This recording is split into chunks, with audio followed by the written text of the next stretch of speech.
के प्यार देवे खातिर और वो लोग के हम पैर छू के प्रणाम करत हैं और हम कोशिश करब कि कुछ हम बेहतर कर सकी जेकरा खातिर रहो लोग के प्यार आशीर्वाद के जरूरत बाटे। अगर रहो लोग प्यार आशीर्वाद दे तो उम्मीद बा कि हम जैसन कलाकार कुछ अच्छा कर सकत।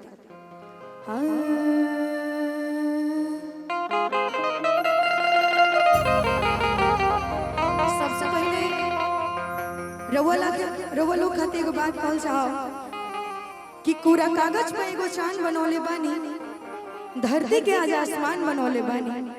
कि पूरा कागज पे एगो चांद बनौले बानी, धरती के आज आसमान बनौले बानी।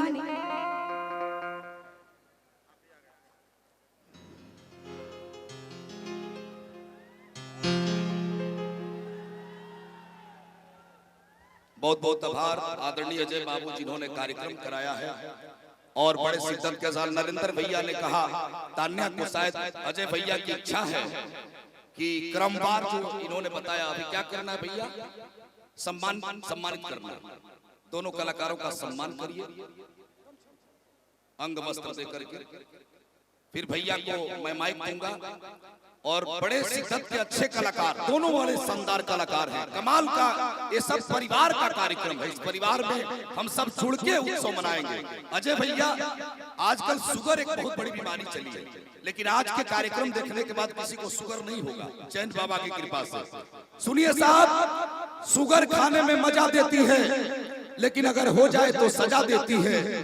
मैंने अपने मित्र से पूछा कि तुम्हारी पत्नी तुझे बोलती है, बतियाती भी है, लतियाती भी है, फिर भी तू रिएक्ट क्यों नहीं करता? मेरे मित्र ने कहा, रवि भाई, मेरी पत्नी को डॉक्टर ने मीठा बोलने से मना किया है क्योंकि मुझे डायबिटीज की बीमारी है। इसी बीच में रामू दौड़ के आया, कहा कि सेठ जी बधाई हो, पहले मुन्ना भैया को बेटा हुआ था, अब शुगर हुई है। सेठ ने कहा, रामू तेरी मती गरी माई है। अरे पगले, शुगर बेटी थोड़े है, वो तो बीमारी है। रामू ने कहा, क्या फर्क पड़ता है सेठ जी, शुगर जिसको हो जाए तो बड़े लोग परहेज से मरते हैं, बेटी जिसको हो जाए गरीब लोग दहेज से मरते हैं। साहब, ये रंग जो है आज उत्सव के रूप में जो आपने मनाने का काम किया है, मैं अजय भैया जो सम्मान कर रहे हैं सब कलाकारों का बड़े हृदय से, नरेंद्र भाई ने आज बड़ा संयोजन किया, बड़े कृपालु बनकर के 6 फीट 3 इंच हाइट जिसका है। और मैं अजय भैया से गुजारिश करूंगा कि जो प्यार, जो मनोहार है, 2 शब्दों का खड़ा हो। बहुत अच्छा, मोहब्बत का घना बादल बना देता तो अच्छा था, मुझे तेरी आंख का काजल बना देता तो अच्छा था, उसको पाने की ख्वाहिश मुझे जिंदा नहीं छोड़ेगी, ऐ खुदा तो मुझे पागल बना देता तो अच्छा था। ये जो रंग है अजय भैया का, मैं चाहता हूं अजय भैया को माइक देता हूं, जो इच्छा है मन में व्यक्त कर। भाई, यहाँ उपस्थित संपूर्ण जनता को मैं अपने दिल से बहुत बहुत धन्यवाद देता हूँ कि आप लोग इस होली मिलन कार्यक्रम में आए और इतनी शांति व्यवस्था के साथ इस कार्यक्रम को सफल बना रहे हैं। अब फिर होली हुई अगले साल, जब रवि जी आ गए, सब कलाकार आ गए थे, केहू भी आ सकेला, फिर मनावल जाए अगला साल एहू से बढ़िया से। मिडिल स्कूल के फील्ड में चल जाइए, जगह कम पड़ गई भाई, ठीक ना? खूब बढ़िया से आनंद, कलाकार अभी बहुत एक से एक कलाकार पड़ल बड़ा होली मिलन का आनंद। बहुत बहुत धन्यवाद सब लोगों के, जितने हमारे पत्रकार बंधु आए हैं सभी लोगों को बहुत बहुत धन्यवाद। और साथ ही हमारे प्रशासन के लोग, हमारे सातवार पुलिस चौकी के, हमारे सातवार थाना के एसओ साहब, और साथ में जितने भी हमारे प्रशासन के जिले के लोग हैं, सभी को बहुत बहुत धन्यवाद कि आप लोगों के सहयोग से ये कार्यक्रम बहुत ही शांतिपूर्ण तरीके से चल रहा है।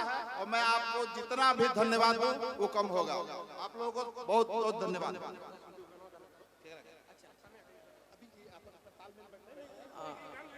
अच्छा, तानिया गा रही थी तो इनको एक गाना गाने दीजिए, उसके बाद हम गा लेंगे, कोई बात नहीं है। जब आप शुरुआत कर दी हैं तो गा लीजिए, हम मंच पे बैठ रहे हैं।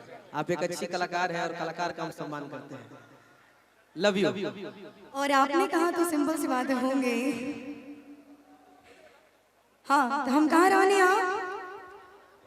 कि पानी धरती के आज आसमान बनौले बानी, कि पूरा कागज पे एगो चांद बनौले बानी, धरती के आज आसमान बनौले बानी। हम जानत नहीं कि रउआ लोग हमरे होई हमरे रहो, यही से रउआ लोग के अपन भगवान बनौले बानी।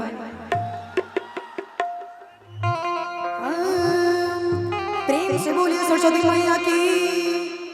माँ जाने क्या हो, तनी प्यार से प्रेम से बोलिए सरस्वती मैया की। हर हर महादेव।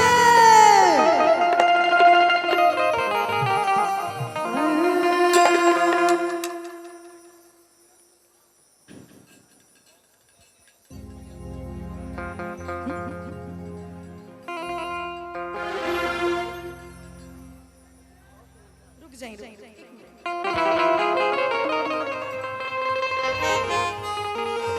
हेलो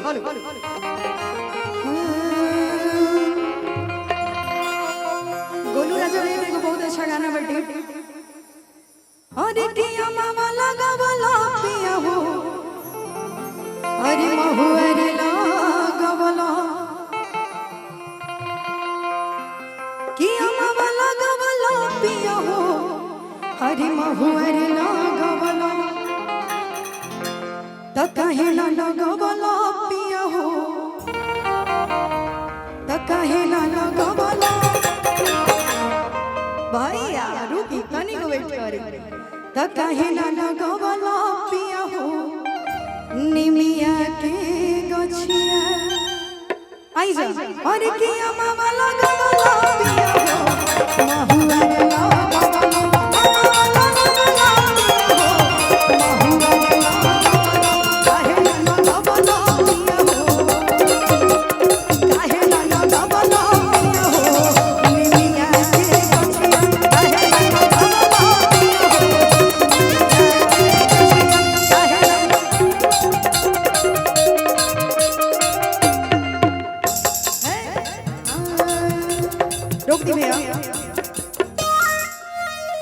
हमारे विशाल गगन से बैठल बनी, उनकर को बहुत अच्छा गाना बटे।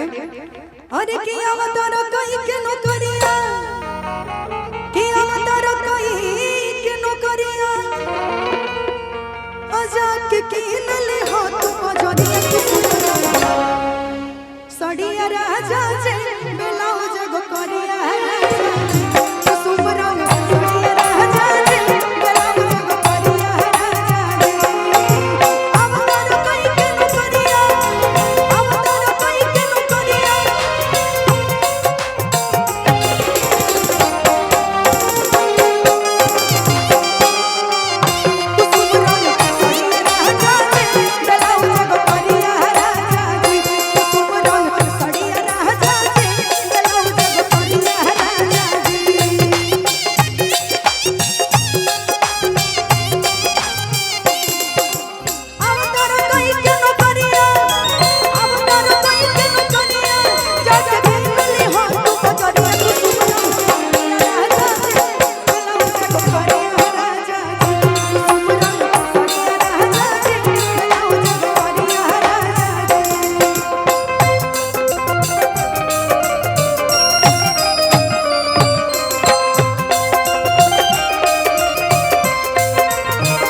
भैया रुका तनी को बर्दाश्त करो जा सके ना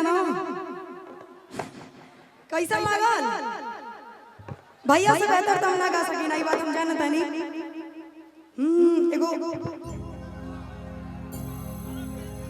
एगो मार बहुत पुरान लोग बैठल, अरे भैया रुक जा तनी बर्दाश्त करो। एगो बहुत पुरान गाना बटे। अरे कि चले लूटा हरिया तो नदी बीच नैया, अरे हिलो